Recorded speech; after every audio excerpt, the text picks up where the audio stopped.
cry for the dandelion. There's a reason why. You tried before, but you can't buy it. No matter what you do. The darkest side of the night burns like a fire for the wasted life. And there's no way you can fight. Show some respect and try to survive on the darkest side.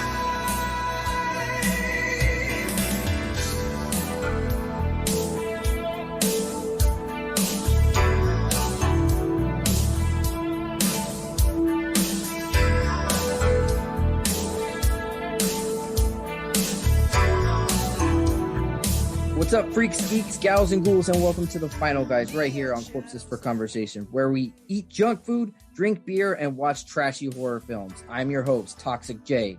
Don't be a dweeb. Along with my horror buddies for life, Dimebag the Clown. You're dead meat, slime bag. And that ugly son of a gun, SoCal Leatherface. Go ahead. Take your best shot, motherfucker.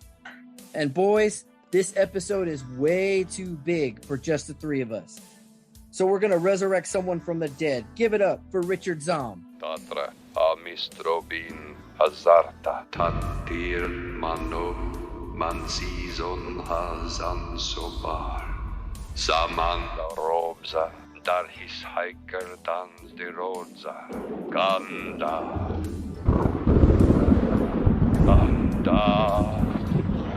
Kanda. What's going on, you crazy mofos? Now remember, facing your fear doesn't always conquer it. All right, guys, how are we feeling tonight? What's up, man? Just got back from hanging out at church where they filmed Helena. For Church? The church, yeah. Dimebag went to church.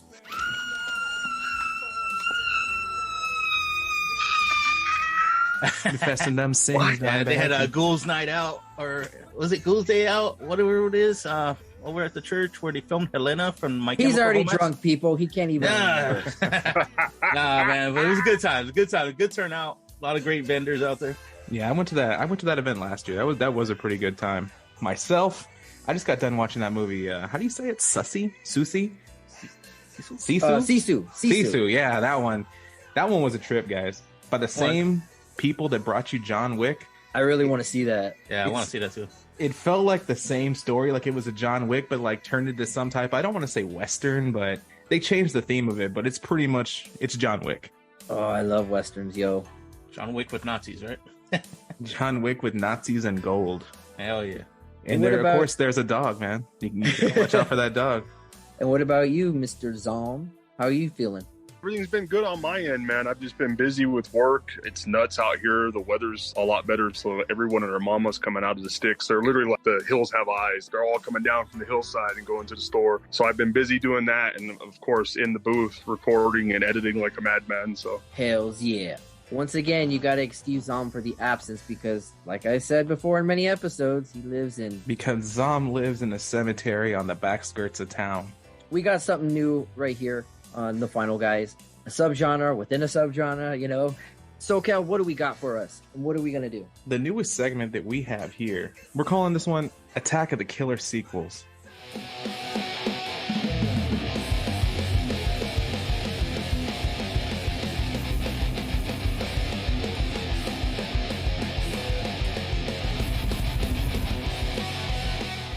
Ooh.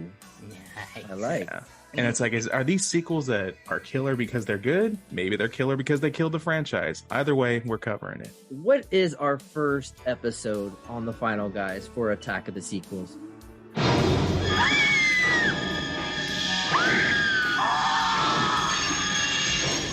the 13th, Part 8. Jason takes Manhattan. Now, New York has a new problem. Hell yeah! Okay. All right, now let's do it. Ooh, somebody I cosplay, but I'm not going to give it away. All right, guys. Two things at this Friday the 13th, Part 8. It was end of an era. Two eras, actually. By Paramount. pumping out the Friday the 13th franchise, but it was also an end of the most awesome decade, which is the 1980s. Now, in the horror community, that's all we talk about, the 1980s. Yes, that's where the slasher craze started. But by the time you get to the 8th sequel, you got to really try hard to keep it interesting and original. And for this one, when you hear just from the title, I mean, it sounded like you're going to get something different than what you've seen in the past 7 sequels. Now, going around the room, what is your personal favorite Friday film? I'm going to start with Zom, our special guest. Even though I have a love-hate relationship with this episode, and we're going to peel back those layers with Friday the 13th Part 8, I would have to say this one, for me, is my favorite just because I like the portrayal of how the character was, how it looked. For me, it's my most memorable and favorable attire and look and portrayal of the character. For me, yeah, I like the look of the character. I like the look of Jason. He's a little bulkier in this one. But for me, my favorite would be Jason 2, Friday the 13th Part 2, the burlap sack Jason. That's my all-time favorite. I'm sorry, you can't mess with that one. This one definitely not one of the best in the franchise, but it definitely stands up to the stuff that's out there right now, for sure. Very true. All right, for me, Kane Hodder's stance, it's like he does, just as we said before, they embody a character. He really embodies Jason. When he has like just those big bulking shoulders, he makes him look menacing even when he's just standing there. But for my favorite in the franchise, and I know it's a newer one, I have to go with 2003, Freddy vs. Jason. It wasn't even in the Friday series, but I really enjoy that movie. I wanted to see Jason go one-on-one with Freddy, and I was going in hoping Jason to win. See, right now, it's a toss-up because it depends on my mood. Now, we all know you like Jason X. That's just kidding. even, I mean, I did see that in theaters 4 times, Oh, wow. Yeah. At one point, I feel like all the major slashers go to space. I'm waiting for Ghostface in space. Leprechaun did. Leprechaun did. I'm going to say, because my top 3 Friday films of all time, and it depends on my mood, has to be, yes, Friday the 13th Part 2, Friday the 13th Part 5, A New Beginning, even though, yes, I know it had nothing to do with Jason Voorhees, it had to do with Roy Burns, but I still love that film, and Friday the 13th Part 8, Jason Takes Manhattan. So why I like Jason Takes Manhattan so much, I don't know if it's because of the actual movie itself or because just memories. Everyone has that film that goes back to their childhood. This was my first Friday the 13th film. I saw it, I believe it came out on VHS 1990. And then I also saw it the first time because they played it on loop on, do you remember when the USA Network used to do those Friday the 13th part, marathons? The marathons, yeah. Full moons rule the evening sky. Camp Crystal Lake begins to die. With young and able counselors slain, there's just one boy that will remain. His name is Jason, and these are his days. It's Friday the 13th on USA. I remember when I was at TNN. They had it on Monster Vision too, but I remember it from USA, and I remember staying up all night watching it. Like SoCal said, Kane Hodder, I don't want to say he was the best version of Jason Voorhees, and that's my opinion. You better if you know what's good for you. But he nailed it with this one because this is his second time playing Jason Voorhees. Part 7, Part 8, that piece of crap 9, and Jason X. Jason Goes to Hell. Yes, I will take Jason X 100 times over before Jason Goes to Hell. I agree with it. That's when you're changing the mythology, and New Line just totally fumbled that movie. I hate it to this day. Where everyone's just kind of like passing around Jason's heart, and people are eating hearts and throwing up black goo into each other's mouths. It was a weird movie. It was more like sense. It's more like Jason is possessing people. Like by this point, he went from being human in Part 2 to being kind of like having powers by the time we got to 6, and then beyond that, now he's just possessing people. Now he's just like a spiritual source. I don't know.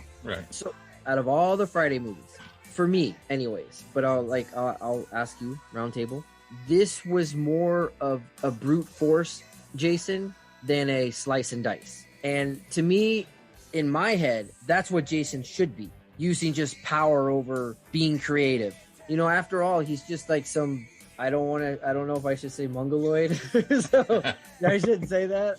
Deep. Or should I just say deformed? He's a special boy. After all, he's some special boy that happens to be humongous. Okay, so but right here, this to me is peak Jason. Before it and even after it, this is the definitive version of Jason Voorhees for me, and that's how when someone says, "Oh, what part do you like?" Obviously, I'm going to say part 8 because now I wonder if you took that Jason and put it in the other ones before it, would it have the same effect? Yeah, you know what? I'm really putting some thought into that, and you're absolutely right. When you just don't think of this movie as the Jason Takes Manhattan film as a whole, but you just think of Kane Hodder as Jason, how he's portraying him, he really did it best. This really changed things. Yeah, that's what I love about Kane Hodder. He's just the brute strength of him. And not only that, but he's probably one of the nicest guys you can meet at any of the cons. Even if you ask him to choke you, he'll choke you. And he won't hold back. He would definitely not hold back, because I got choked by Kane Hodder, and I literally felt I was getting choked by Jason. You know? Yeah. And not only Jason, but Victor Crowley, all the other movies he's done. It's just like, wow, this guy has been an icon in the horror scene for I don't know how many years now. Still one of the nicest guys you'll ever meet. Yeah, another one of those actors that you'll catch at a horror con that's down to cosplay their character. He'll come out in full Jason, just ready to like strangle you and take some good pics. I'm hoping to meet him in costume myself one day. Zom? I actually have a real cool story with that. I went to one of the Monster Paloozas. I don't know if it was officially Monster Palooza or I think it was Son of Monster Palooza. I think that's the one I went to a few years back. A buddy of mine reached out to me and said, "Hey, I need someone who can portray Jason. I know you have a Jason costume. Come down, I'm going to have you by the booth." He didn't tell me who it was for, and I was like, dude, I'm down. Like, I get the cosplay, let's rock and roll. I take my get up with me, I go down there, and it turns out I was going to be standing at the booth for Ari, who played the kid from the first Friday the 13th. So I was like, really cool. I got to meet him. He liked my fit, and he told my buddy, he goes, "Damn, he is a big SOB." Like, I'm like, "Yeah, thank you very much." But little did I know, even though I'm standing next to Ari, the person right next to us with his booth was good old Kane Hodder, and I'm trying not to fangirl underneath the mask because I'm professional, like I'm in character. You're not going to break me, and I'm doing the mannerisms and everything, playing cool and all that. And Kane proceeds to start effing with me. He is like throwing everything he can at me because he was trying to get me to crack, trying to get me to break character. He's like pushing me in my shoulder and like so. And I'm barely moving. I'm doing the whole statuesque Jason thing to try to make the guy proud, because here is the benchmark standard next to me, the guy who made the best version of Jason ever. And he, for fans who don't know, Kane's probably one of the few people I know who's allowed to have an actual weapon indoors, because he has those signed machetes that he sells at the cons. And I know they're not sharp, or I hope they're not sharpened. So as I'm in character and I have my mask on, I can only see out the one eye, and I have the hockey mask over me, I start seeing flashes of like metallic, and I'm still not breaking character. I'm standing like a statue, and I'm hearing people react, and little do I know, he's swinging the machetes as close as he can to my face, and it's going, and I'm sitting there going, if he hits me with one of these, little does he know I'm a wrestler too, and you're going to see Jason mess up Kane Hodder for real. But in my head, I'm like, I'm not going to go there with him, because it's just a privilege to be able to do this next to the guy. Kane Hodder's a big guy. He's like 6 feet tall. How tall are you next to him? Do you tower him? We're pretty much spot on in height. I think I take him by just a fraction of a half, or just a little bit of a marginal difference. So he's relatively still right there with me, because I'm 6'4", but now after my back injuries and stuff, I'm like 6'3.5". I lost a half inch from everything. But the cool thing about that was, after I do this portrayal and he likes my character, because I'm not responding to him, again, full professionalism, I'm not breaking character, he leans in and whispers in my ear, goes, "You're a good Jason. I like how you portray him." And it took everything in me not to cry like a little chick underneath the mask, because I'm like, oh my God, I've just been given homage by the man himself who does Jason. That's amazing. He blessed you. Oh, Yeah. dude, that was a moment in time in my life where I was like, oh, I was going to come full circle and mention that when you guys were talking about Kane. It is true. He understood what the symbolic gesture and meaning of what Jason was going to be from the first beginning movie. He developed the walk, the stature, the presence, giving that conveyance of that he's this entity, not just a human. He's this entity that you can't mess with. It's just like Peter Weller with RoboCop. It's just like Arnold Schwarzenegger with the Terminator. They got it. It clicked. They molded that whole saga that they left before him. So for him to do that for me and me to have that really cool moment in time where I got to do that, it was really awesome. So that's why I was like, that's my favorite version of Jason. It's Kane Hodder. Like, oh, Papa Hodder, thank you very much, sir. That's an amazing story. Yeah, that is, man. But what if another Jason takes you out to lunch? Are you gonna like him better? No. No, I solely mark up Kane Hodder. Well, no, and Patrick. I got to meet Patrick in passing one time, too. He was really cool. So Friday the 13th Part 8 is written and directed by Rod Heaton. It was actually distributed by Paramount. It actually stars Jensen Daggett. I actually kind of like that name. It sounds like a wrestler or a fighter or something like that. Or a porn star. Well, yeah, that porn star too. I'll call you a Daggett. Inspector Daggett. I'll call you a Daggett if you want. Stefan Henderson, Scott Reeves, Peter Mark Richardson, Kane Hodder, and actually Kelly Hu, a young Kelly Hu. Her debut. And her film debut. And for those who don't know who Kelly Hu is, she's Lady Deathstrike in X-Men. She can strike me dead anytime. And she slept with The Rock in The Scorpion King. Oh, that's true. She was in there too. You know, I kind of was looking up at her background recently, like for this podcast, and just like looking up photos, or I even follow her on Instagram. I believe she's 55, looks amazing, still looks hot. 50 is the new 40. Dude, her and Lucy Liu for her age. Oh my God. Hey, I still look good for 50. Come on. To a drunk. So it was actually released on July 28, 1989. Now, keeping in mind, 1989 was also a big year for films in general. It had competition. It had Nightmare on Elm Street Part 5, Ghostbusters 2, Indiana Jones and the Last Crusade, Halloween 5, and the big daddy that year, Night School? Night School. Yeah, we covered Night School. Night School was in 89. You forgot. No.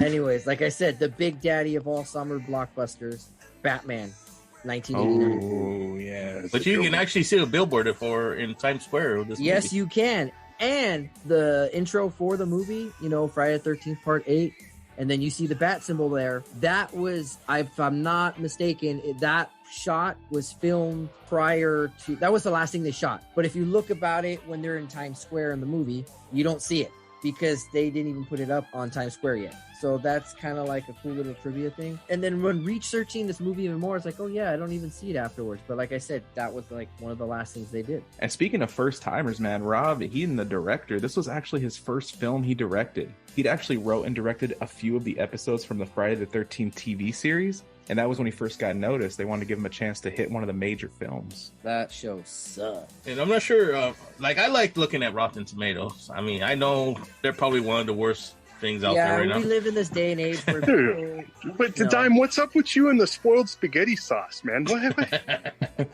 Yeah, this one got 11% on Rotten Tomatoes. I'm not sure if that's the lowest for Friday the 13th. That seems pretty low for this movie. We love to hit up that tomato meter here on Corpses. Is it certified rotten or certified fresh? It's rotten. there's no in-betweenies, I guess, with Rotten Tomatoes. Yeah, some of the stuff that they'll certify rotten, I mean, some of that stuff is actually pretty good. So that's why I say, screw Rotten Tomatoes. Yeah, I mean, horror movies always get a bad rap. You know what I mean? Siskel and Ebert is going to give the shit 2 thumbs up. I'll screw those guys too. Well, yeah, they actually hated on the Friday the 13th franchise. I thought they were cool back then, but when I did, looking back over the years, I was like, they totally dug in the Friday the 13th franchise. I'm like, man, screw these guys. Well, they always hated everything that was horror.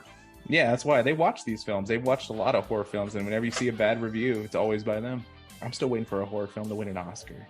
I don't think that will ever happen in Didn't The Shining my win? lifetime. Didn't The Shining win something? Maybe for like best horror, but not like it. I know it won for cinematography, and I think SoCal is right. It also won an award for its score and the music and all that. So it was actually, the running time was only 100 minutes, which Dimebag actually said earlier today before recording, that's actually the longest movie in the Friday the 13th franchise, which I was like, oh, wow. And it only took 80 minutes for it to get to New York. It should have been Friday the 13th Part 8, Bon Voyage. Okay. Bond Friday the 13th, Part 8. Jason takes a cruise. Okay, so let me stop you right there. So Paramount actually loved the first draft of the director, which there was a lot more to take place in like New York. So there was a chase scene across the Brooklyn Bridge, a boxing match at Madison Square Garden, even Jason on the Statue of Liberty. Well, not on top. Well, I don't know. I mean, but you know, with the budget they got and then the constant rewrites on the fly, obviously didn't do any of that. I would love to see if it really was filmed in New York most of the time. I mean, yes, start off in Crystal Lake, etc., and then get to it like maybe 30, 40 minutes into the movie. Obviously, that didn't happen. What I don't understand is that Paramount had little faith in this movie, yet they were still pumping out Friday the 13th film. Well, even Rob Hedden said it himself that he agreed with the fans that not enough time was spent in New York itself, and that's only because Paramount didn't give them the budget to film in New York, so they only spent 2 days actual filming in New York City. Yeah, I mean, $5 million's a lot though, and they had little over that, right? How much was the budget for this again? It was over $5 million. Yeah, and it was actually also the most expensive Friday the 13th film to that date. The film could have been so much better if it wasn't for that MPAA and all the editing that they did to this. I feel like the cut that we would have gotten had they not been making so many slices into it, we would have gotten a much better Part 8. And if the budget was higher, we would have had a lot more of New York City. But you also got to give credit to the writers trying to work around that. You know, yes, we can't show blood and gore, etc. But, you know, they did it with like blunt force aggression, like I said. Kudos to them. They only had what they could work with, and I think they did a pretty decent job. But like I said, it wasn't the director or his writing, any of that. In the end, it was just all cheap-ass Paramount Studios. So other than being filmed in Canada, it was also filmed 2 to 3 days, like Dime said, in New York. But they also filmed in Los Angeles. That's where they found the junkies. Yeah, probably. Well, I don't, you know. Okay, yes. Did you guys think that was just a little weird for the intro of this movie when they're just showing random scenes of New York, like you brought up, Toxic, but then they spent at least like a minute and a half just showing these junkies shoot up heroin? And that's the thing, like my oldest, who cosplays, you know, as like some boogeyman character and stuff like that, but I don't let her watch any of that stuff, so she only sees what I have in my little man cave. I thought if I can show her Part 8, because there is no blood and all this other stuff, it'd be okay. And then so we started watching. I was like, oh my god, no, look away. Because yeah, like I don't want to. And yeah, you're right, SoCal. They focused on that for a while. You see them lighting it up, flicking it, and then injecting it, and then you see the guys, like, you know. I was like, exactly. The movie has a nice little opening, talking about the city, and this is New York and all this stuff. And then they got that awesome The Darkest Side of the Night playing in the background. So you're just kind of enjoying the music, trying to pick up the ambiance. But yeah, they focus on these junkies just shooting up. And I'm just kind of like, I don't know if I should be enjoying this right now. Do I want to get high? I don't know. I don't know, man. Trivia question, gentlemen. Who sang that song? It wasn't like Alicia Keys. New York. It was actually, yeah, I know. Beyonce? I know this. It was performed by Metropolis. Exactly. And then I tried for years. I keep looking up that band. I'm like, man, I love their sound. All I get is like a German band from like the 70s. I'm like, I don't think that's actually the same band. Yeah, exactly. I mean, the music for that specific song, it was composed by Fred Mullen, who composed and performed like the rest of the music for the movie. So he did find this band. Maybe he just pitched them this song. That's why that song sounds out of the ordinary of everything else. Maybe he was just trying to go for that vibe with this, threw it out there. And I mean, their normal stuff probably doesn't sound like this. You guys can fight me on this, and so can the junkies. Fight! Hands down, this is the best horror movie intro ever. Fight me, because I can't get enough of it. It still gives me goosebumps. It just sets the tone for what you're about to watch. I don't need to fight you on it. I'll have to go with you on that. Because the one thing that I enjoyed about the outlaying of how the movie was made under, was it Ron or Rob? The gentleman's name? Ron? Rob. Okay, Rob. What I liked about the movie with that intro and all as you see it, since it was his first time out, it has an element of like film noir in there, because he was really throwing different things out for the first time to see what like stuck and what he liked that he figured the audience was going to like. And I appreciated that because he took the risk to try it, and a lot of it was really cool. Yeah, I like the way it transitions into when you're seeing New York, and then just the song continues and it transitions into Crystal Lake. and you meet Jim and Susie for the first time. I was 16 years old, and I saw those boobs on screen. I was like, oh yeah, nice little perky boobs. Oh, like, oh yeah. I mean, that's an 80s horror film, man. You know, I knew it was dying behind the Jason mask in that porn parody. I knew it. Knew it. obviously, if anyone hasn't seen the film, it's been out for 30 some odd years, so we're going to talk about spoilers here. Kids getting killed on a boat, pretty much, for most of the film, you know, and then they make their way to New York, hence the name. For not being in New York, I did like it on the boat, only because it created this claustrophobia feel to it. You had nowhere to go, and if you like jumped off the boat, you would have died either way. I'm glad you brought that up. Think about it. Any other film you've ever seen, you jump off of a boat, and then what happens? The boat takes off, right? Because the boat is always in motion. So if you fall in the ocean, that boat's going to keep on going. You're not going to be able to catch up. But Julius gets thrown in the water, and even like Final Girl, she gets thrown in the water. And then both of them are just like chilling on the side of the boat, and they're like, "Wait, here, we'll throw something to you. Just climb up on the ladder." And I'm like, if this boat was moving, they would have been left behind. They wouldn't be able to look overboard and just see them standing there. They'd be gone. They'd be gone. And I'm glad you're calling it a boat. This was not a cruise ship. This was a freaking... it was like a cargo ship or a ferry. I don't know what the hell that was. If it was a cruise ship, they'd have a better, like, I guess, a crew on there. You know what I mean? They had like some dingy looking fish sailors. Soon we'll be making another run.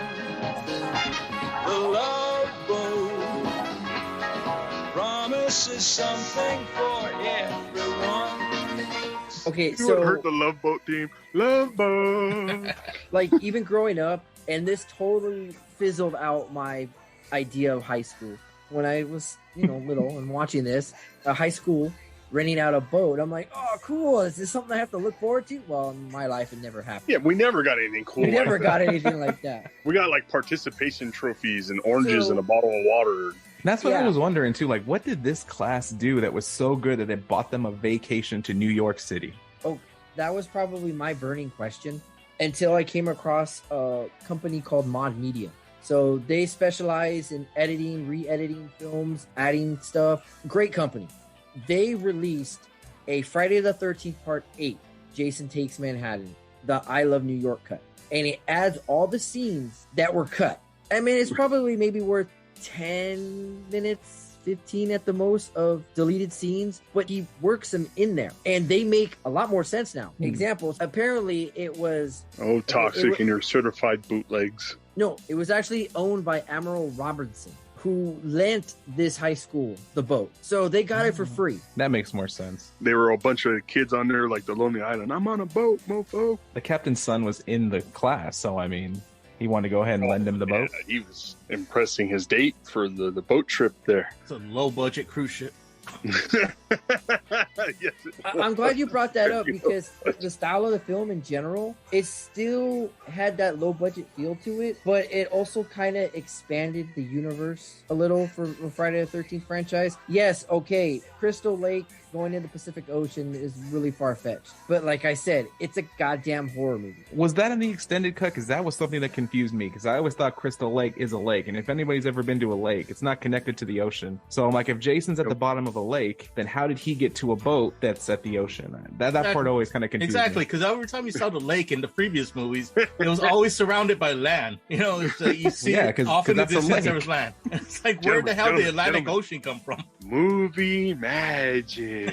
Right? Turn off your brain, right? So Speaking of movie magic, for you guys listening to the episode, just so you're aware of it, I'm actually live on location at Camp Crystal Lake. I'm in one of the counselors' cabins. That's why you guys are going to hear frogs and stuff randomly in the background. I'm literally by the lake. I'm boxed in because I ain't messing with Kane. I know he knows we're talking about the movie, so Jason, just stay out there for now. Let me go home and we're going to be good. Zom, do you see the ocean there? If you look to the right, to the left? Well, actually, there's sign markers that actually say ocean that way, so I guess they just left that during the production. So you just you go that way, and as you magically go around a corner, it cuts scene, and then you're in front of the waterway of the ocean. There it is. What's actually cool about this cut of the film, they add little things. And when I say that, so you guys remember the title screen. It says Friday the 13th Part 8, Jason Tags Tags Manhattan. Jason Yeah, up there piecing I on the meant front or Friday the something. 13th, Part 8. Jason takes Manhattan. They went in and kind of edited it to add the I Love New York cut. You could tell the different colors, but the font is still the same. They put some like effort and love into this cut. That it makes it more special to me because like I want to know everything about it. I don't care how little it is or anything. Enhances the flavor. And is that the cut that has the blooper reel? No, it doesn't. But Because I you heard can this find- is the first Friday the 13th that actually has a blooper reel to it. I mean, you can find it out on YouTube and online and stuff. But yeah, like there is a blooper reel where you get to see Jason's junk. And I always thought that was Photoshop, but no. When I saw the gag reel, I'm like, Dime, was they that really you? did it. They really did it. Yeah, buddy. I'm like, Jason, why are you so angry? You're packing, bro. Is that a machete? In the in your words of pocket? Danny Trejo, that's my machete. Are you happy or is that just a machete in your pocket? Yeah, but Toxic, I totally agree with you. I like whenever they make an extended cut and you could tell they actually put some effort and time into it. I think one of my favorite extended cuts is of The Watchmen. You can get that ultimate cut that has like all the deleted scenes, extended scenes, plus some extra comic scenes. If you really love a movie, you want to get the fullest version of that film. Exactly. And it when we meet Sean Robinson, when he's talking to his dad and he's trying to make him, sail the ship away. And then you see Miles, which I didn't even know his name was Miles until Admiral Robinson had mentioned his name. I was like, oh, and I always thought he looked like a Bill and Ted kind of ripoff. If I'm not mistaken, I think Bill and Ted Excellent Adventure did come out that same year. But no, this guy actually, the character was actually, one, Sean's friend, and he was actually on the swim team. So I was like, oh, he's not stupid. I mean, he could have been, but, he was athletic. Those little scenes that made me question things like, wait, what's this? What's that? And like little subtle things, like I said. The cut makes it, like Zom said, that extra flavor. You got my gears turning now, TJ, because as you're describing and talking about the movie, in my head, I'm playing back these scenes I'm watching. And not only do I appreciate them showing the boat that they were on, which was like an actual cruise liner damn near. And you see the name of it, Lazarus, on there. And I'm sitting there going, now, was that a play on the fact that because Homeboy's at the bottom of the lake and it's Lazarus Pit? Or is it like a unknown subconscious nod to the fact that Batman 89 was coming out that same time frame, because it's like Ra's al Ghul, a tipping hat of Batman. I think you're kind of overlooking that. Okay, I'm like, that's pretty cool, man. Because it was just on the boat when they got there. Well, no, because like I started putting it together in my head, and I'm like, wow, it's really cool if they did that unwillingly. Because there's also a scene with, I think it's Tamara, the blonde-headed girl, and then Kelly Hu's character, where they're standing right next to each other, and Kelly's coincidentally wearing green, and Tamara's wearing a half black and red. And I'm like going, if that ain't Harley Quinn and the makings of Poison Ivy standing next to one another, I'm like going, it's too cool. Stop. You're thinking too much. Harley Quinn wasn't in back in '89. Yeah, but I appreciate that I see that now as a comic book fan and all that. Even though I like Friday the 13th, I was like, wow, it's pretty cool. My brain's doing its thing. One of also the deleted scenes was, do you remember when teacher Colleen gave the pin to Remy? Is it Rennie or Remy? Yeah. At the beginning, when she drops her off in the car. Or I thought she dropped her off. She actually went on the boat. The extended scene, till you find out that she's giving up teaching to write a book, even that great a novel or a cookbook. But she was telling the final girl her plans. So I was like, okay, and then it jumps right back into the story. Yeah, I mean, that could be cut. I guess. I mean, I guess. Possibility. Yeah, I mean, but I don't know. I'm saying it again. I just appreciate the little things. Was it this movie that they did the promo where Jason went on the Arsenio Hall show and just stayed in character the whole time and just that was great. It was this one, correct? Yeah, it was. Yeah, that was amazing. I love that. Jesus out of Arsenio. That was great. And you see how uncomfortable Arsenio Hall was, because he was trying to ask these questions and nothing. Starting today, you can see him in Friday the 13th, Part 8. Jason Takes Manhattan. Please welcome Jason. You know what I've noticed? I see all your movies, man. And you know what I've really noticed? You're angry. What happened, man? Where did it all begin? Jason, ladies and gentlemen. Yeah, just stayed in character the whole time. But the fact that he came out, it was a thing of beauty. But it's funny, okay, you're not going to say anything on this talk show, but you decided to come on anyways, That's kind of funny. Hey man, paycheck's a paycheck. He's not gonna turn down no. Hell yeah! Went for 8 hours of makeup just to do that. Exactly. Like, no, you gonna pay me to come out. I'm gonna do this. Do you think he still needed to wear the makeup even though he was wearing the mask? I mean, there was only like what That 2 scenes where you really get to see, or 1 scene, I guess, where you see the face. I hope he didn't have to do all that's that. Kane though, man. He goes full bore. Like when he has to do his character work, he goes full on. For years, Friday the 13th fans always wanted a soundtrack, either like cassette, vinyl, whatever. Never happened. For whatever reason, I don't know. I think they did have a limited run early on, maybe on CDs. I'm not entirely sure on that. But years later, Waxworks put out the vinyl. It had every song, and it even had Metropolis Dark Side of the Night.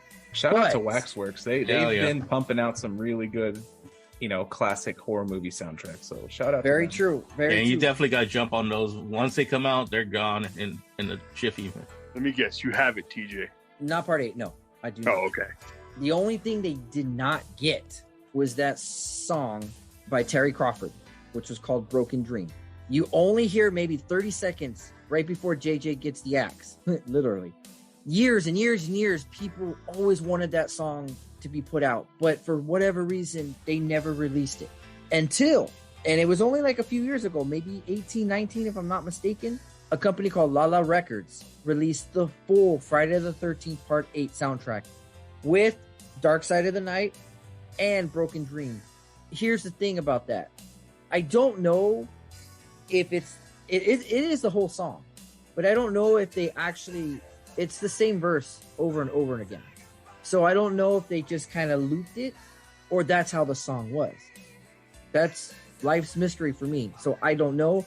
Nonetheless, this song for me defined the 80s. Compared to everything that was out from 1980 to 1989. This song, when I hear it, it makes me think of that decade. But yeah, it holds a special place in my heart. But the fact that they put it out, I bought it. Yes, I do own it. And yes, I still buy CDs. It was only available on CD. Unfortunately, it's nowhere else. You can't find it on Spotify, iTunes, or nothing. You actually have to buy the CD. And this, sorry. You said sorry like 20 times. So. No, saying sorry, Dime. But this is the first soundtrack that doesn't feature Harry Manfredini as well, right? What kind of name is that? Yeah, actually, you're right. You're Sounds right, like a Dime. magician. It's the first one that doesn't feature him at all. Yeah, he did all the previous 7 Friday the 13th. He tapped out at 7. He's like, man, I'm done. But he does have a box set out there of all 7 Friday the 13th, and I recommend actually picking that up. It's actually really good. I think I only have it's a CD, but with 2 soundtracks. It has part 2 and 3, I believe. I think I have the whole box set somewhere around here. He autographed it and everything. I met him at I believe it was Dark Delicacies in Burbank, and he had them for sale and autographed it, put his little liner notes on it. Nice. We're actually going to go to the coroner report's kill count. Now, we're not going to spend a whole lot of time on it because there's a lot of dead bodies in this film. Some were on screen, some were off screen. Was this the highest in a Friday movie? This was a huge kill count. I believe Maybe, so. I think so, yeah. It was a full-on slasher. Go out, take out the 80s with a great slasher. What was the kill count? Now, this kill count, I mean, going between us, we have a little bit of different numbers depending on which version of the film you watched. Me, I'm going to say this, I got 21 kills on this coroner report with an asterisk because we have at least 20 to 22 other students that were on the boat that you notice at the beginning that just kind of disappear. You never see them again. So, I mean, they abandoned the boat or the boat burns. So, I mean, you would imagine they just drowned. Jason killed them off screen. If you want to count them, we're looking at like 43 kills. Okay, so kill 1 and 2 was actually Susie and Jim. So the film opens up, and yes, Dime, we do have some boobies. Oh, yeah. So we got Jim and Susie. You know, typical Friday the 13th type formula. You're going to have sex, you're going to die. And Jim was probably like the longest death, I think, in the whole movie. This guy was taking his time. He was undressing her like the slowest I've ever seen anybody get undressed. Like, if he wanted it, she would have been naked in like 5 seconds. And yeah, I mean, Dime, you said you were a teenager when this film came out, so you were just like, get to the boobies, get to the boobies. I was 16 when this movie came out, Jesus. I'll be This 17. kill count's gonna go higher. You're killing my patients. I want the boobies. The first Friday the 13th film I seen was the one with the young Corey Feldman. I believe that was 6, maybe 5. But they get naked right away. And being a young boy, I was like, Part 4. I'm gonna watch this one. The final chapter. At the time, it was the final chapter. All right, so Jim gets impaled with a spear gun. Now, in the uncut version, it's pretty much the same, but you see, that's probably the only gore scene you see. Does he die faster? No, he probably dies the same. He's like, But- oh, Fast and Furious. oh.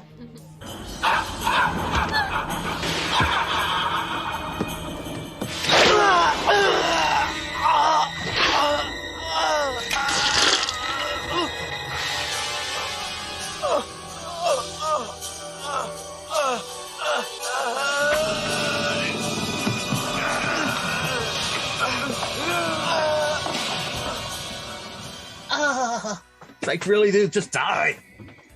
Yeah, he looked like he was busting a nut more than like dying. But you see the spear gun a little more gory. He gets shanked in the stomach. And did you see right before he died, like Susie just runs off and he's just there in shock, like, oh my god, you're real. She Yeah. runs behind him in the window. Because, of course, he has to be the one that's telling her the story. There was a boy that drowned here, about 30 years ago. It has to tell the tale. And First then, of all, how stupid is Susie? These murders were taking place from 1980 to 1989, and she's lived in Crystal Lake apparently all her life and never heard of Jason Voorhees.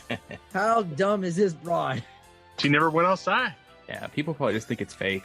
Fake news. Rumors, That old whatever. in there. When Jim actually gets speared right in the guts, and I thought this my first time through, that when he pulls out that spear, I thought you see some intestines in there, That's what I thought too. Yeah.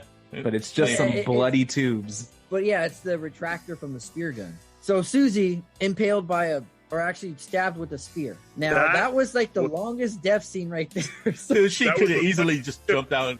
It was the funniest. She had ample time. You could have made coffee. You could have got breakfast started. She was just I'm like, going, girl, do something. No! No, please, no! No! No! God, please,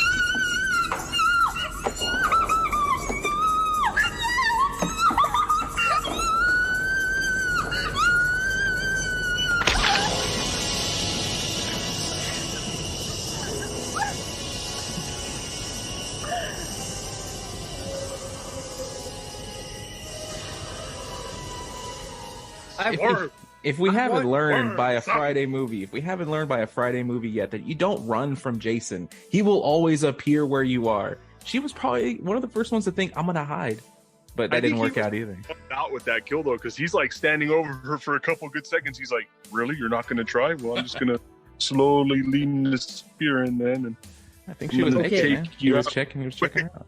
So I have to give credit to the actress Tiffany Paulson, because in the blooper reel, in that same scene, I guess Kane Hodder wanted to like mess with her, so he did the whole scene, but he had a Jason dong sticking out of his pants, There it and is. she still said her lines. No, please, and I'm like, okay, you get Scream Queen for that year. Yeah, Friday the 13 inches. Guys. Okay, next we have. It's hard for me to talk about this. Okay. Oh, yeah. Yeah. Yeah. Next on the kill count is JJ, the Rest heavy in peace, metal JJ. punk rock girl with a pretty sick guitar. Yeah. Now she was actually played by Stefan, and yes, nobody probably knows who she really is unless you're into anime. She actually voiced Goku and Gohan on the Dragon Ball Z American version. Yeah, Dragon Ball and Dragon Ball Z, both. Yeah, so she, in the animated world, she is known. Oh yeah. And I totally did not know. I was like, what the hell? And hey, man, I'm not going to lie, because of that, I'm like, you know what? I'm going to start watching Dragon Ball Z. And I am. I want to hear her voice, you know? You mean you just started? Yeah. Ooh, you got a long journey ahead of yourself, my friend. A long journey. You know, so she actually gets bashed in their head with her guitar. And the thing is, with this Friday film, yes, it has some of the formula, but then it kind of gets sidetracked because she didn't go and have sex or party or drink or any of that stuff, and she still got killed. And that bugs me. You know, and okay, so do you remember the scene where she's taking her amp and getting ready to walk downstairs? Now, it's a little scene. I don't know if any of you will notice it, but just like that subtle smile. That was like, yes, she's like rambunctious, you know, metal chick, but it had that sense of innocence. I did not like her dying. In my opinion, she should have been the final girl, if not at least maybe the second last to die, but not the third. Jason She was just total. he just didn't like the way she was playing the song, and he went down there and gave her a good old E flat across the head.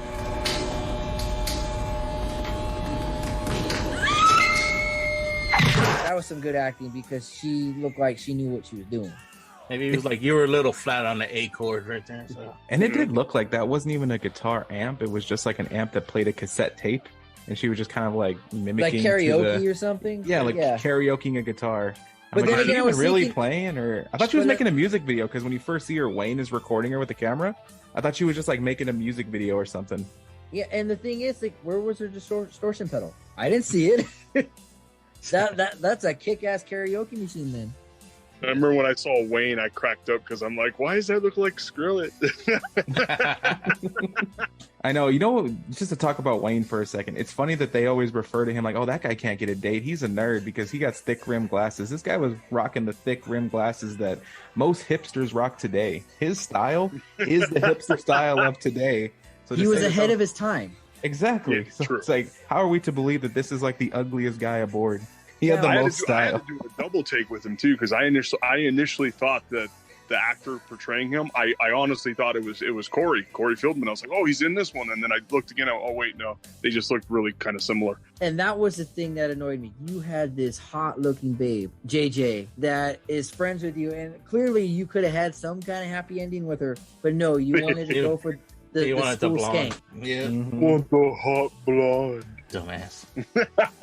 Exactly. So we actually are up to kill count 4 or 3 or 5, depending on who No, you 4. ask. Okay, That was 3 on our corners report. Let's Okay. get to kill number 4. it was the boxer that Julius beat the crap out of. He actually has 2 deaths. He died in one, got resurrected to get killed again. He played continue and came back. So the original cut, he actually gets killed with 2 darts in his eyes. And now I don't know if you remember that scene. Jason walks out of a room and it gets a close up of a dartboard, but you don't really know why. That's the reason. I gotta look back at that. I didn't even notice the dartboard. I guess because it didn't come into play. Yeah, because they kind of stared on it for a bit, and then you realize it doesn't go anywhere.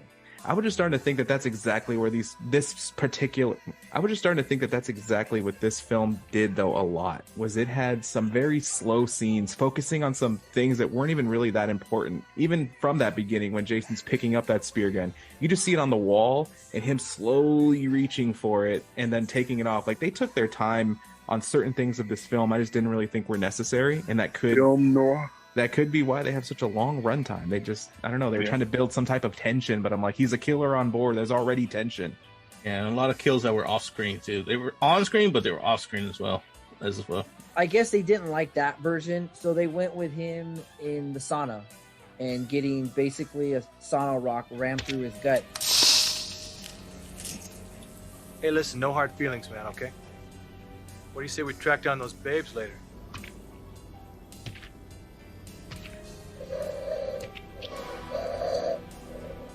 Julius?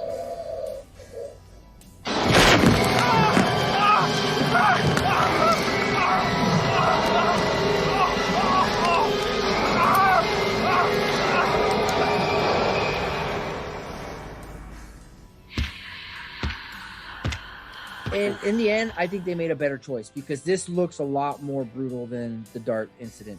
That's a serious case of IBS and heartburn right there. A hot lava rock through the gut. Jesus. Hell yeah. So then it just went back to being a cruise ship again, because what kind of fisherman ship has a sauna room? I know. What in the deadliest catch is going on? Sorry, just come. Okay, so kill count number 5 or 4, like I said. Anyways, I'm not gonna repeat it. Anyways, it was the school slut Tamara. Bye, bitch. That was your. What'd you say? I was like, bye, bitch. Oh, I thought you I said couldn't that's my- stand her I from the thought you said beginning. that- I thought you said that's my bitch. I couldn't stand that chick. from That's the totally beginning. your type, Dime. She's all you. Oh hell no! I'm a brunette guy. Yeah, Everyone- and Wayne was totally crazy for her. And I look, I'm like, she wasn't anything special. She was like, whatever. Wait, so she was the bathroom kill, right? Yes. Oh, dude, that was another one. Like, you had ample time to do something. You just, whenever you're ready, Jason. Yeah, fully Another- another fully nude scene. Second fully nude scene. But it almost didn't happen, did it, SoCal? It actually almost did not happen. The actress was feeling kind of camera shy about the idea of taking all her clothes off in front of, a whole film crew. She hadn't done this before. But the director kind of tried to talk her to, like, hey, I understand here. Let me show you it's not that bad. I'll strip down. I'll go hop in the shower just to see, like, everyone else, look, I'm doing it. The camera crew actually recorded him. He didn't know they were going to record, but there's actually footage of the director naked in the shower. But why And- would that ease the tension with the girl? I don't get that. This was way before the Me Too movement, right? I guess. I know. You could have just We been got like, your here, bait and tackle on film, bro. I wrote myself in the scene. I'll be naked with you. It's the But I mean, ultra it- rare cut. It Cue the is a- porn music. when I heard that, I thought it was kind of ridiculous myself, but I mean, it worked and it gave her what she needed to hear, and she stripped down and gave us a really good performance. What I also like about this kill was the setup. Jason just went straight for that glass and punched the hell out of it. And you see Dude. that he went full force, like, pow!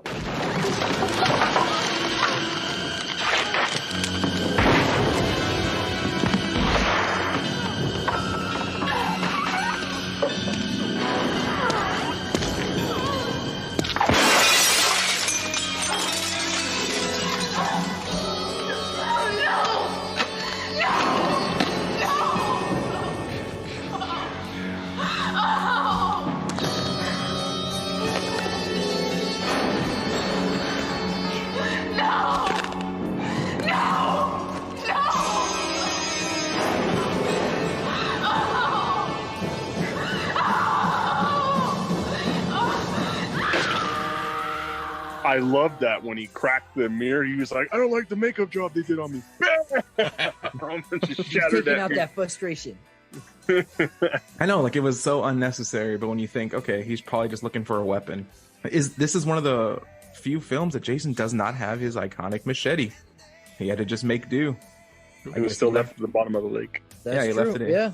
So we got Jim Carlson next, and he actually got speared right in the back. And it's Admiral Robinson's, I guess, first mate or worker. The co-captain. everyone- Yeah, Yeah, he's- co-captain. Yeah.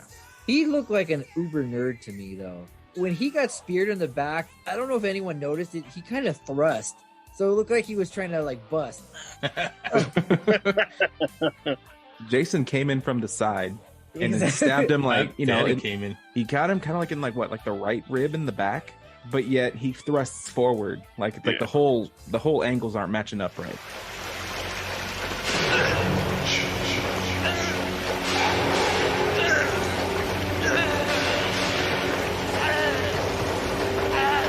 It's one of those post-traumatic climaxes. Like, oh, dude. Admiral Robinson comes up. He went downstairs for whatever reason, and then sees him harpooned or speared, whatever. And then he goes down on his knees and like, what happened? And probably the slowest death in the Friday the 13th franchise. Just walks up, 10 hours, slowly slits his throat.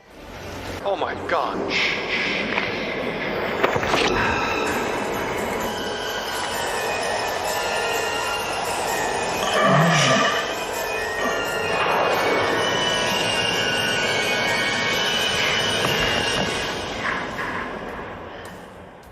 Yes, they took out the blood, so all you saw was just the head and the look on his face as he tilts back, and you just see a small cut.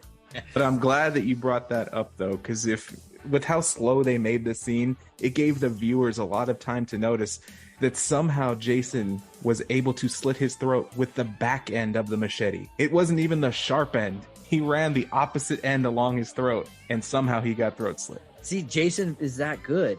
But also, I think your boy Hodder messed up on that part. He didn't realize it. Like, oh. Movie magic. And didn't I just say this? Where did the machete come from? That's true. Exactly. It was only for that scene, right? It was just for that, because you know what? I think that was one of the reshoots, because they may have done it the normal way, cutting his throat, and they said, okay, that's a little too intense. You have to do it, making it look a little more, not bloody, a little more innocent. So he's like, well, what if I do it with the back end? And then we'll just put a little slice right there. But hardcore fans noticed, like, no, that sucks. That or Jason was secretly a member of the MCU and he pulled a Thor since he got electrified. He's like, Machete, come to me. He's like, ah. It's like part of the trademark. It's like, we got to put the machete either, no matter how we get it in there, the machete has to be in there. So next we actually have Eva. And actually, this is probably one of the most brutal deaths in the movie. She gets strangled to death in a dance room.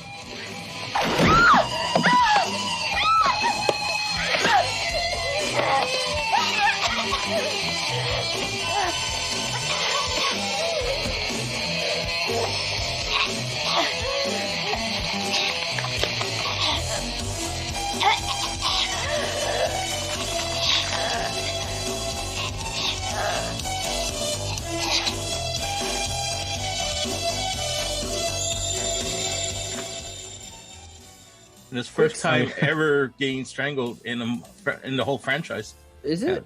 Yeah. Oh, wow. Yeah. Okay. This scene is confusing because she runs in there. She's running from Jason. She gets to the dance room. She seems like she tries to open some doors. For some reason, they're locked. I don't know why they lock, certain doors on this boat. And then she has this moment where she's standing in the middle of the room and she's spinning in circles. And it makes it seem that every way she looks, Jason's standing there. He's warping, like, right in front of her. She looks at every door and he's warped there. It shows a difference. She looks to the other side. He's warped there. I don't get how they did that. Like, they were really going supernatural here. We already stated earlier, at least that I can remember, this was Kelly Hu's first movie. I think it was you, SoCal, that said it off camera. She didn't have a stunt double. And this happened to be, Kane Hodder said in interviews that this was the longest he's ever filmed a death scene. It took 14 hours just to get it right. Dang. And really kudos to Kelly, because apparently that was her getting thrown on the floor constantly. Oh, that's it.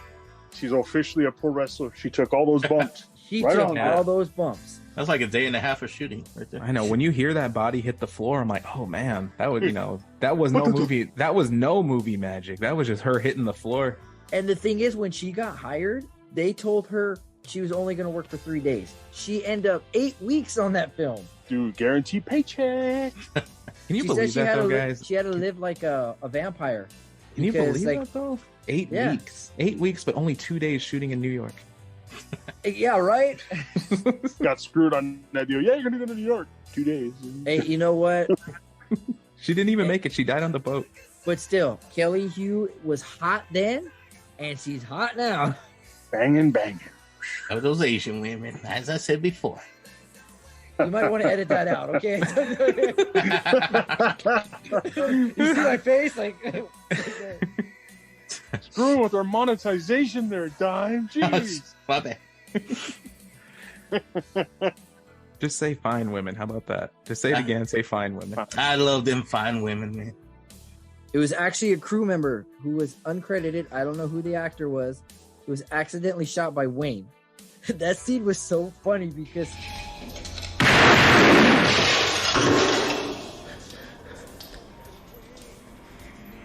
the look on Wayne's face was like priceless. He just looked so stupid and confused. And first of all, why would you have the video camera and the shotgun?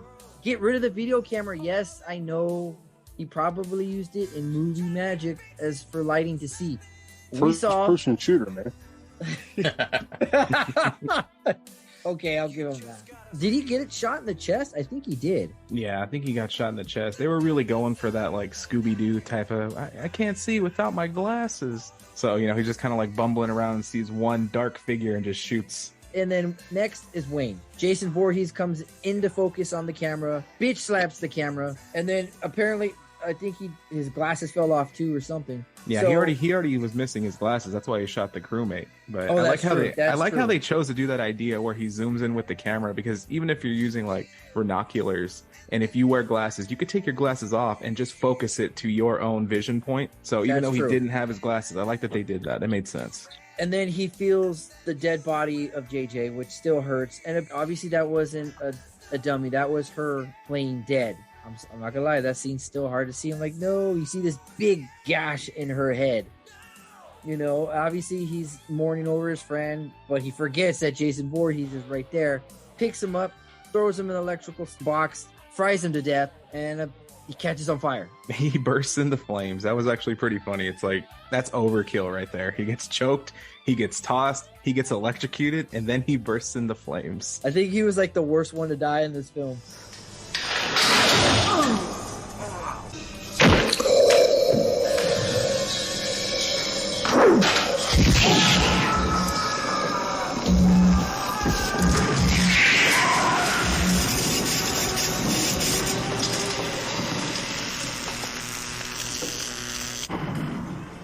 Yeah, that he got it the worst. And I'm like, and then just that too, he didn't do anything. You know, this was like one of the first Friday the 13th where they broke the tradition of like virgins, you know, you are not, you know, you lose your virginity or you have sex, you do drugs, you get killed. He got killed for being a virgin. He did nothing wrong. Okay, so we got Miles, who got impaled on the deck post. Now, that was a nasty kill, too.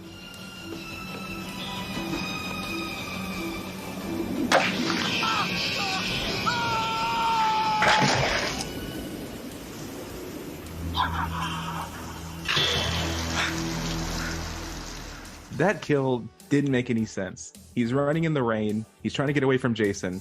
And I mean, maybe up there, what do they call that? Like the outlook or whatever, the top of the boat. The weather vane.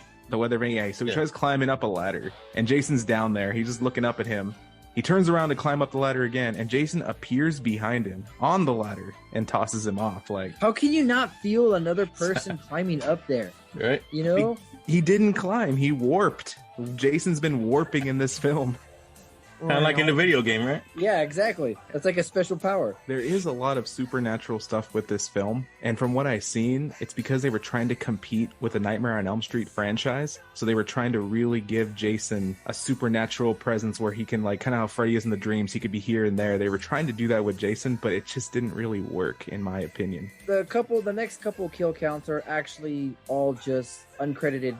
Colleen told to stay in the dance floor. The boat they died drowning. Basically, that was it. The boat caught fire from Wayne's body, so our main characters leave the boat on, I think, like the only lifeboat. They don't even think to get anyone else. They just say, let's get off and get out of here. They're like, screw this. Those other people died. And then So the there guy from that's a throwback to the original Friday the 13th. The guy is all, "You're all doomed." Oh yeah, he gets the axe to he the was- back. The deckhand was a total homage to Crazy Ralph. Yeah, here's a real. But that guy gets an axe in the back. Yeah, this guy had like nothing nice to say ever since you see him. This voyage is damned. You're Oh all my gonna dude. die. Like every So- time you see him. Another quick note about the deckhand. So in the deleted scene where the boxer gets killed with the darts, he stumbles upon him. I guess he was drunk or something, and you see him kind of wandering around the boat. Then he sees the shadowy figure of Jason, starts falling down the steps, dead drunk, and then that's when the boxer comes out with the darts in his eyes. We reach this point in the movie, gentlemen. Dun dun dun! We're in New York finally. Finally, 2 hours later. We did it on a lifeboat. Now, what is funny is like in the movie when Rennie sees the version of Jason, you know, her dog, Toby, sees the same vision, freaks out, runs away. You never see him in the film. I mean, you don't see him for the rest of the film, but when they're exiting the lifeboat and everything, you still don't see the dog. And then they cut to Jason and they cut back and Toby's magically there. He's on the warped. boat. He took his own lifeboat. And I gotta warn the listeners that by the time we are at this point of the film, like I said, we got to New York, we are already past the 1 hour mark. Oh boy. It's like an hour and 20 minutes in. This episode or the movie? Both. So obviously, the rest of our main characters get on New York. Jason follows them. They get mugged by two gangsters or gang members, whatever you want to call them, or two druggies. Too You know, junky. The junkies you see in the beginning of the film. Dude, gangbangers. Yeah, you know. So they kidnap Rennie, drug her. They have their way with her. So gang member 1 gets shanked with his own syringe that we probably saw in the opening. And yet again, what's it with these people when they die? They look like they're busting a nut. If you notice, Come on, baby. Lay back and enjoy it. You got me in love.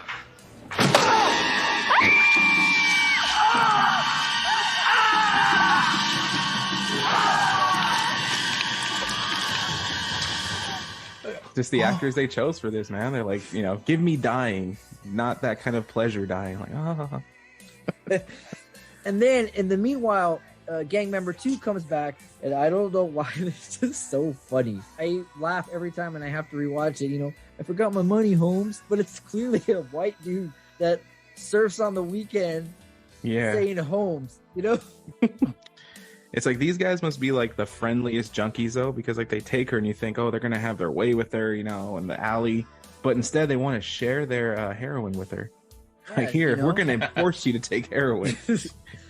So Jason grabs him by the head, rams his head into a pipe. Forgot my money, Holmes. Who the f are you?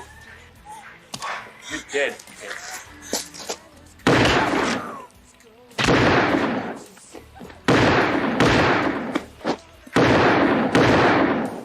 Shit.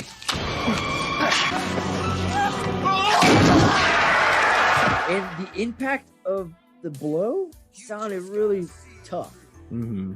And you hear him, oh! I mean, that's just how Kane Hodder rolls. When he wants to make it look rough, that's why he makes it look rough. So for the rest of like the film from this point forward, it just kept making me think like she's on heroin, guys. Like she's But did you notice like she acts completely sober? for the most part, but I was thinking that was why she has that flashback when she sees like that puddle and it kind of like turns into the lake and she's having a flashback. I thought she was tripping on that heroin. Yeah. But what was her excuse before that? She was seeing all these visions. Okay, I'm glad we brought this up. Okay, Jason. Maybe she boy, was a druggie. She was doing it on the boat. I know. The other girl had cocaine.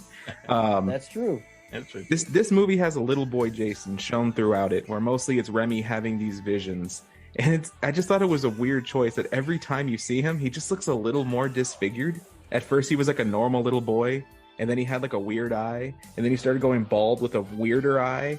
And as it goes on, he starts looking all slimy and stuff. And I'm just like, why is he like decaying over the point of this film? Like, if you're going to pick one version of this kid Jason, just make him just look like that the whole time. Well, I heard there was a story about that where the kid that they actually was going to play the young Jason, he didn't like going underwater and doing those underwater shots. So he started freaking out. So halfway through the filming, they had to replace the younger Jason. They did. They actually replaced him. And the boy that replaced him was the director's son. Yeah. Was it the son? I always thought it was like the nephew. I don't know. Like I kind of briefly read up on that, but so I'm not entirely sure. It was the director's son, and that's why he had mentioned that it was hard for him to watch those scenes where it's making it look like his son is drowning. Oh, yeah, I can imagine as being a parent. But hey, man, he was a trooper. He like got in there last minute. He's like, I could do this.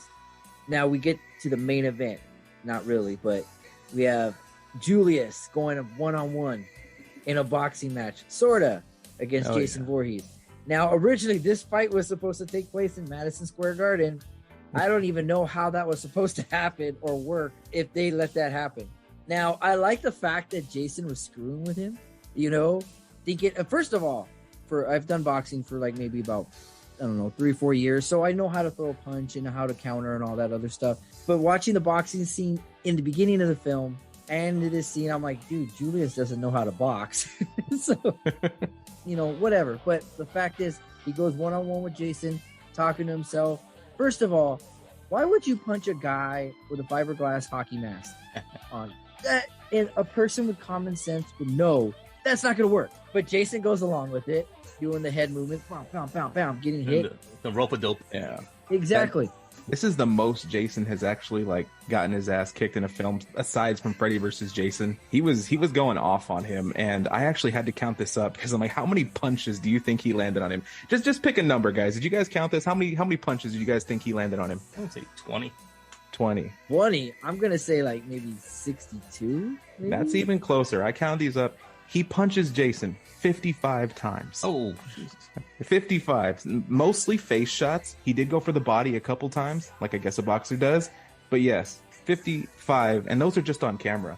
Now, from what you said, Toxic, before recording, the actor, who is Vincent Craig Dupree, actually was really punching Kane Hodder in the face. Kane Hodder was wearing a mask with padding on the other end, and Kane Hodder did give him the go-ahead, like, let's make it look good.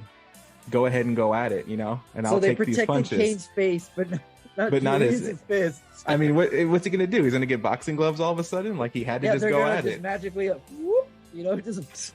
So when you see that blood on those knuckles, I'm really thinking that's some real blood on those knuckles.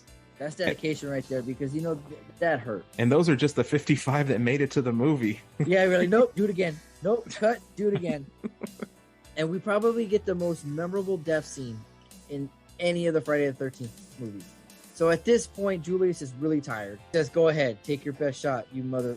Jason just like, all right, grabs him by his like shirt and just punches the crap.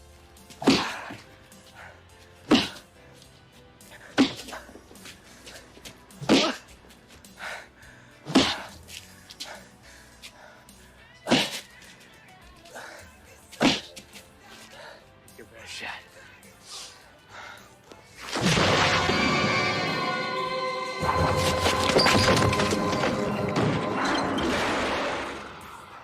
So hard, knocks his head off. But the funny thing is, there's no blood. There is Don't no you think blood. if you're getting punched that hard, blood would splatter? Just love the shot of the head falling off the building and it's just circling around all the way down till it lands in the trash can. I like Lands in the that trash POV shot of the Yeah. head. That Yeah. you're the head spinning into the trash can. Right. See, Jason was going for that like Homer Simpson boxing technique. If you remember that episode, you just let the other guy punch you until he gets tired. And then you take him out with one punch. I have to knock him out. Yeah.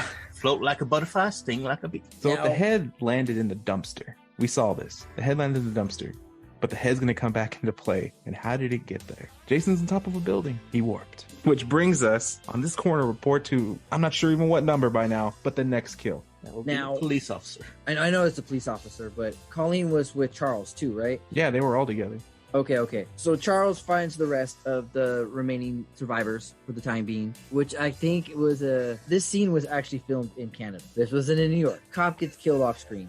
We don't know what happened, but all of a sudden, Jason Voorhees shoulder tackles the crap out of this guy and then drags him into the alley. So at that point, you can use your imagination. Sometimes it's good to leave it up to your imagination. He probably just strangled him. He probably bashed his head in with a pipe. Whatever you want. The cop's dead. So obviously, they're already in the police car, but what do they find? What do they find, Dime? They found the head of Julius. I think it was a bat. I don't know.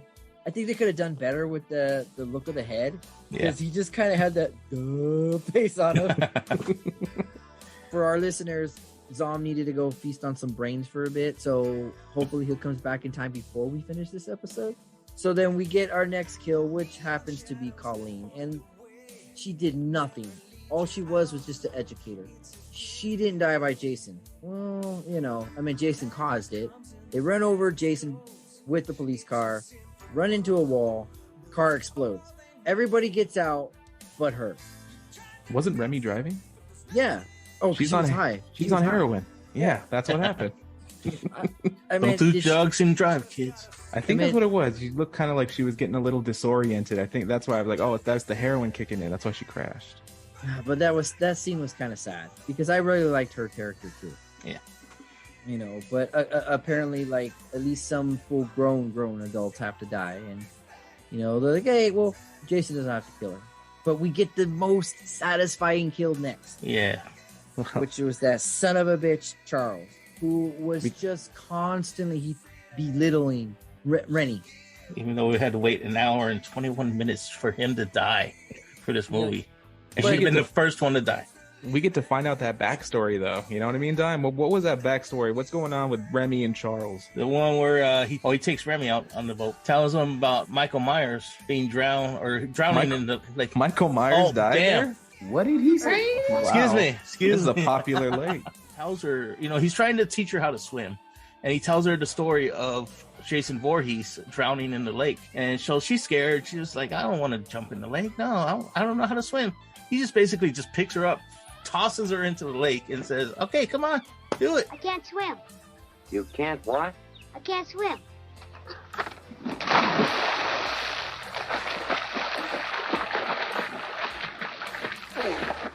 Help him! He can't swim! Finally learned. Everybody should swim. Just reach out in front of you and grab a handful of water. Pull it back towards you. Sink or swim. You can swim, sink or swim. You can do it. She gets pulled down, of course, by young Jason Voorhees. And that's where she actually sees Jason Voorhees for the first time when she's a child. That's why she's having all these PTSD episodes. Yeah, even back then, I thought, dude, this guy's a major douche. But now that I'm a father, I'm like, oh my God, I would seriously kill my uncle. If someone did that to my kids. And honestly, I'm not gonna lie, because of this movie, my daughter knows how to swim. So, I'm like, you are not gonna be that person. I still don't know how to swim myself. I'm 50. I've never learned how to swim. I'm sure you can float. Well, but clowns don't swim, so Hey, fat floats. I know, but so by the time this flashback story is being told, I guess they have a conversation about it, like, "Oh, you dumped me in the water" and all this stuff. Sean overhears it, and he's just like, "You bastard," and like punches Charles, right, or something. Or he doesn't even punch him. You know what he does? I think he pushes him, right? He pushes him onto a pile of shredded paper. And I'm like, what alley just has this big pile of shredded paper? How convenient, huh? Like, he landed so softly, too. Like, oh, hey, that wasn't nice. This dude, like, his acting, like, okay, we skipped earlier in the film when he gets seduced. And this chick that starts taking off her clothes, Tamara starts taking off her clothes for him, right? And I'm like, oh, I love his reaction. This is a high school student, and she's taking off her clothes for him. He looks at her, he's like, hey. He doesn't stop her. He What just are kind of you doing? Yeah. They interviewed him, and like they had to stop takes because they said that he was basically getting aroused by it. Oh, And the blooper reel, like, they're really making out. I'm like, oh, gross. I mean, these actors were not really teenagers. This was during a time they when were they were getting 20s. like mid 20-year-olds playing high schoolers. So you said like you were looking at this film as a child thinking that this is high school, and then you looked like half their age, half their size, skinny little The guy. moment I went to high school, because of these films, I thought every teenager looks like that. So when I got to high school, I was like, a bunch of kids. And then I realized, this is bullshit.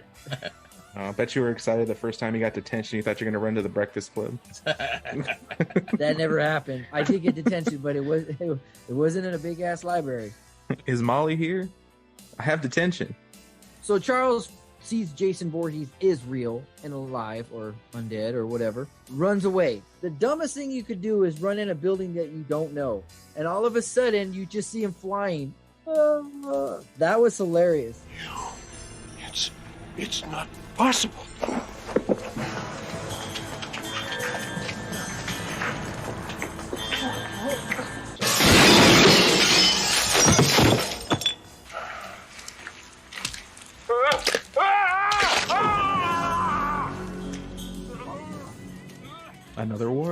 Another warp.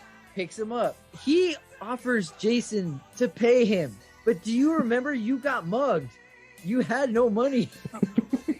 I can give you a letter of recommendation. Yeah, right? I wonder how they did this scene.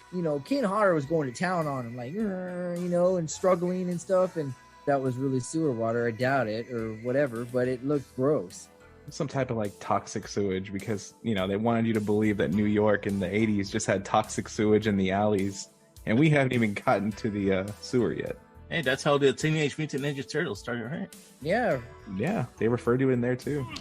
Please! Please! I'm begging you! Please!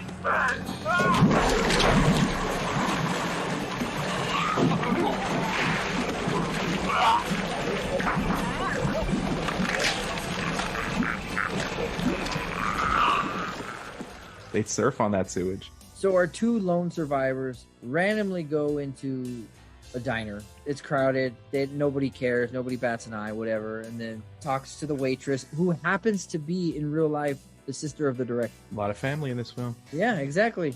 Keep it in the family. Pays to be in the family. So Charles just gets picked up, manhandled by Jason for a while, and he just dumps him inside this toxic sewage container that's in the alleys of New York, because I guess that's what they got back there. So while he's doing that, we got our two main characters now running off. They're trying to escape Jason still. They've been trying to get away from him since the boat. They get onto the subway car. When they get into the subway, Jason warps again.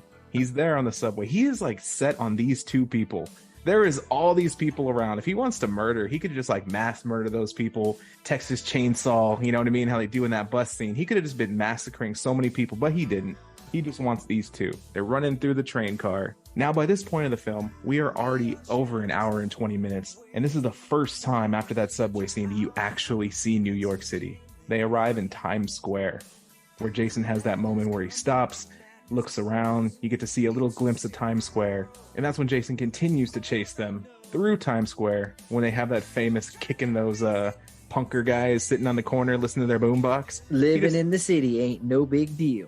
He just wants to be a dick, and he kicks over their boombox and just keeps on running. You know, he's going to keep walking. The guy's trying to pick a fight with him. Hey, man, that's our boombox. He just turns around. Slime bag. Yeah, he's like, you're dead meat, slime bag. Yeah. And like, hey, he was really good with the butterfly knife. Oh, yeah. Turns around and just lifts up that mask, gives him a little peek of what's underneath. One of those like Beetlejuice moments where you just see a face that we don't get to see, but they see, and they're just like, whoa, hey, man, it's cool. And they just run off. And they just run like for their lives.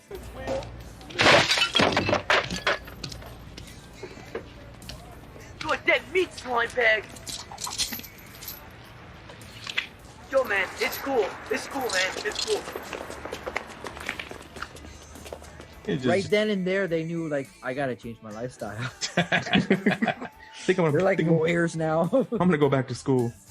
He's like, we're cool, man. We're cool. After the whole punk scene, get it. So our two remaining characters run into a diner, and they're all hysterical and scared. Everybody just looks at them like, okay, whatever. It's New York. You know, it talks to the waitress, who happens to be the director's sister. Keep and, you know, said, family. Exactly. Help us. There's a maniac trying to kill us. And, you know, she says it with that New York accent. What did she say, Dom? She said, there's a payphone in the back. She says this is New York City. You know, help us. There's a maniac trying to kill us. But all of a sudden, you just see full force, like, Jason busts through that door. I can only imagine, because if you see how he threw that punch, that was like he pushed the special button on that controller, because he winded up that punch. Now it's serious. Everyone ducks and scared. And if you see people run out, they're like, I got a free meal. So Dine and dash. all of a sudden, I guess some kind of cook walks up to Jason, who, believe it or not, is our future Freddy versus Jason. Jason, who actually was a stunt double for Kane Hodder in this film as well. I don't know what scenes. Clearly, you could tell he was way taller than Kane Hodder. Yeah, you can see how tall he is when he's just running up to him. And just no comparison. But the timing of this, he walks up, listen, you, grabs his finger, boom, just grabs him, throws him right into the mirror. His name is Ken Kurzinger. Future That's Jason. a weird name, yeah. It's a zinger. Zing. Now, we can't confirm if he really died or he just got beat the hell up. We'll leave that for the listeners, but all of a sudden, okay, the waitress takes it seriously. She's scared. And then you just see that slow walk. Jason just mad dogging her, just like... Because he's only obsessed with these two people. He's ignoring everyone Forgets else. everybody else. And then we get into the sewer scene. And probably our last kill on our kill count. Like we said, people, this was a long one. Stationary worker. Happens to be working the late shift alone or whatever. But working alone, late night. I don't even know what time it was. I think, if I'm not mistaken, it was like 3-something in the morning. Yeah, it could have been about there. New York doesn't sleep. Times Square, they ran through there. There's still people driving through there at 3 in the morning. Apparently, in New York City, like, the sewers fill up with toxic waste every day at midnight. That was really this character, if you want to call it that, his only real point of being in the film was just to let the viewers know that the sewer is going to fill up with sewage at midnight. Oh, I guess you said midnight. There, now we know what time it was. Oh, there he goes. Yeah, duh. There you go. Yeah, he lets everybody know because, you know, sewer in New York fills up with sewage every night at midnight, I guess. That was his only real purpose. He gets offed pretty soon after that. And then I like how it's funny how they killed him, because he just once again shoulder tackles him, grabs him, and then you just see the shadow and he's screaming for his life, and all that you could tell, someone just had a bucket of blood and just threw it on the wall. Threw it on the wall. Different angle. Shadow kill. Technically on screen, but not really. Now, the ending of the film is a little weird, I'll admit. Rennie throws toxic waste on his face, rips off his hockey mask, and he's like, I don't know, but the faceless Jason in this film was a little off for me. Yeah. It didn't fit the persona what we seen in the movie. I mean, blame it on the toxic waste. Maybe it melted his face a bit. And earlier in the film, when he did reach in through the window on the boat, he did get stabbed in one of his eyes already. That could be why he's like missing an eye, or his face just looks really weird and melted. I'd blame it on the toxic waste.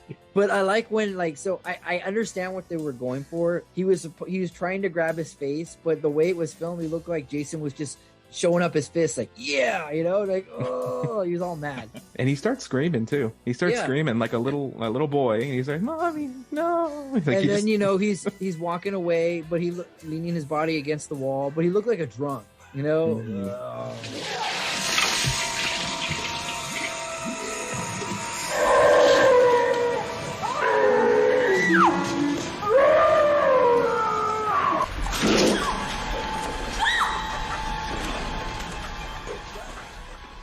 It melted his face, but yet when he was fully in the waste, it turned him back to a little boy. All of those years off, I guess we found the fountain of youth. It's the toxic sewage of New York City.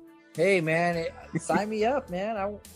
I mean, you've been there. You're toxic, man. You're toxic, exactly. Jay. You've been there. Dime, I believe you told me earlier that the story behind that, right before Jason gets... Yeah, when he froze up through the mask, you see in an interview of Fangoria magazine, Kane Hodder actually vomited on cue. He had to drink several gallons of water, or pitchers of water, was really him throwing up.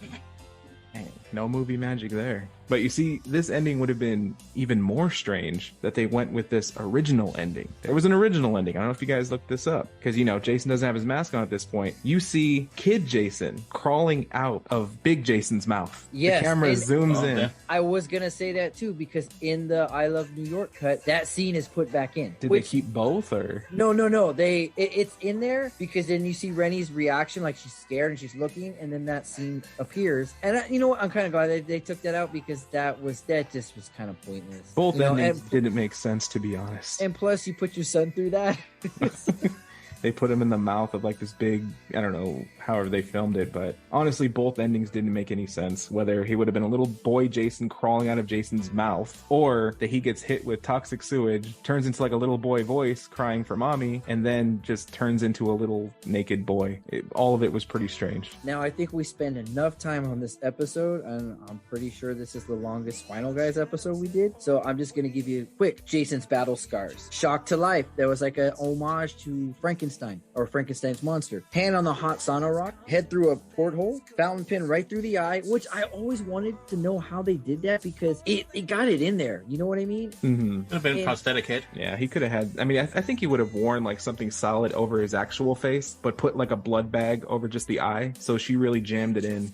In that scene, Kane Hodder didn't realize it, but you remember when he headbutted through the glass and he was trying to drag Rennie's face through to the glass? Kane Hodder did not realize how close that broken shard was to her face. She still stayed in character, man. I give her props too. Yeah, now that I rewatched it, I was like, oh, damn, you can actually see how close she came. Was it real glass? It wasn't breakaway? It looked sharp. Yeah. That's all I could say. That was a jagged edge, for sure. You know, he was shot 6 times, hand through a window. From the notes I have, now looking at it, it said 58 times he was getting punched. This movie's kind of like inconsistency is like up in the air. You know, he walked through a glass door, which we totally forgot about that. You know, shocked by 6,000 volts, mask and face melted off by toxic waste, and then he was drowned by toxic waste. Yeah, the sewers actually didn't fill all the way to the top. You know, you think like her legs would have been in there.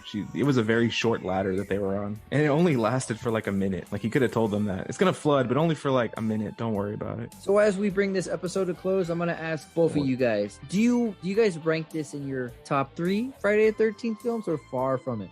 I would definitely rank it in my top 3. It'll be at number 3, but for all its flaws, it's still an enjoyable film. Very enjoyable. Yeah, I think I'd have to put this in my top 3. And if not this, the one with Kane Hodder again, with Tommy Jarvis all grown up, where he shocks him to life again. Either one. This one is up there for what Kane Hodder brought to it. Well, I don't think Tommy Jarvis and Kane Hodder were in the same... I mean, they were the same universe. The one where Tommy Jarvis is all grown up? Yeah, that's part 6. Oh, but Kane Hodder didn't start till part 7. Yeah, he started in part 7. I thought that was part 7. So, yeah. There's been so many Jasons. Yeah, I know. So, you know, this is in my top 3, part 2, 5, and 8. But like I said, it depends on my mood. So far, out of all the films that we've covered on The Final Guys, I feel like this has been the longest and highest kill count of a film so far. But even though it had so many kills, I don't really feel that it may have been the most gory. So let's go ahead and get to our gore scores. Gore! Dime, what's your gore score for this film? My gore score for this one, just for the fact that most of the kills were off screen and then the lack of blood on this, I'm going to give it a 2.5. And what about you, Toxic? You know what? As much as I love this film, I'm probably going to have to give it the same rating. Same rating. Okay. All right. So we got 2.5 so far. I have to agree with you guys up to the point where it doesn't show too much on screen, and it's not their fault. Like we said earlier, it's the MPAA. They cut out a lot of the gore. I feel like there was a better movie underneath all of this that we didn't get a chance to see, and we'll never get a chance to see. But just counting the gore for what it was that appeared on screen, my personal score for this is just a 1.5 out of 5. Wasn't enough gore for me. There was barely some blood here and there. I mean, like we said earlier, head getting decapitated, no blood at all. A weird throat slit with the other end of a machete. It just really didn't hit it on the gore for me personally. I mean, I get it. That's still understandable. But my overall rating for me, 1 out of 5 Jason hockey mask. Since it's nostalgia, I gotta go with a 5. I thought you were giving it a 1 out of 5. Now for me, just for the fact that most of it takes place in the ocean, at sea, in the boat, I'm giving it a 3. 3 hockey mask. SoCal? A lot of this movie did take place on a boat. For going in, if you've never watched this film and you hear Jason takes Manhattan, you do really want to actually watch him take Manhattan. You want to get a lot more in there. It was the budget's fault, you know. There were big dreams that just couldn't be made true. But for what we did get with, I thought there were some likable characters. Like we say, JJ, she's great. I actually liked Wayne. I thought he was, I thought he deserved a little better. He deserved JJ, damn it. He deserves JJ. I love you, JJ. But my overall rating for this film, I'm gonna have to go with a 2 out of 5 hockey masks for this one for me. There are better Friday the 13th if you're out there watching these. And, even though I said this one may hit top 3, it's just, as a movie itself, it just doesn't really do it for me personally. All right. So all of us here on the Final Guys, 4 Corpses for Conversation. I, Toxic J, Dime, SoCal Leatherface. Let's get out of here. Be kind and rewind. Hey, all right, guys, I'm back. I finally got phone connected and the battery's good. Hey, wait, what the hell's going on? Are you kidding me? Really? The episode's over? No one tells me any of this stuff. Where'd you guys go? Son of a... Okay, fine. I know it's going to be a rating score type thing. I don't know what they said, if they said machetes or spear gun or whatever the hell. I'm going to give it 2.5 hockey masks. But I doubt you guys are going to care because the freaking episode's over.